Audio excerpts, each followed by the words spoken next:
ആരോ രാവിലെ റോഡിൽ കൊണ്ടു കളഞ്ഞൊരു പൂച്ചക്കുഞ്ഞാണിത്. എൻ്റെ കരച്ചിൽ കേട്ട് ഞാൻ രാവിലെ എടുത്തുകൊണ്ട് വന്ന് ആഹാരമൊക്കെ കൊടുത്തിരുന്നു.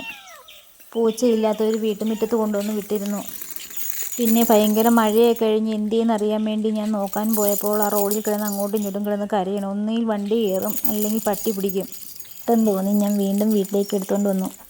രണ്ടുപേരും എൻ്റെ മുമ്പിലും പിറകിലുമായി നിന്ന് എന്നെ അടിക്കുകയും മാന്തിയൊക്കെ ചെയ്യുന്നുണ്ട്. ഇതിനെ എവിടെ കൊണ്ടുപോയി തിരിച്ചു കൊണ്ടുവിടുമെന്നായിരിക്കും പറയുന്നത്. ഇന്ന് രാത്രി വരെ ഇവിടെ കിടക്കട്ടെ. രാത്രിയാകുമ്പോൾ പൂച്ചയില്ലാത്ത ആരുടെയെങ്കിലും വീട്ടുമുറ്റത്ത് കൊണ്ടുവിടണം. ഇത്രയും ഉയർത്തിപ്പിടിച്ച് കൊണ്ടുപോയിട്ട് പോലും രാമു ചാടി പിടിക്കാൻ നോക്കുന്നുണ്ട്. രാമുവിനാണ് കൂടുതൽ പ്രശ്നം. ഇതിനെ വീട്ടിൽ കയറ്റാൻ അവൻ സമ്മതിക്കത്തില്ലെന്നും പറഞ്ഞിട്ട് കുറേ നടക്കുക. ചിപ്പിയോട് നമ്മുടേതാ, ഉപദ്രവിക്കില്ലേന്ന് പറഞ്ഞാൽ അവൾക്ക് മനസ്സിലാവും. രാമു ഉപദ്രവിക്കത്തൊന്നും ഇല്ലെങ്കിലും അവന് കൂടെ കൂടെ കാണണം. അത് എന്തിയെന്നൊക്കെ നോക്കും പോയി.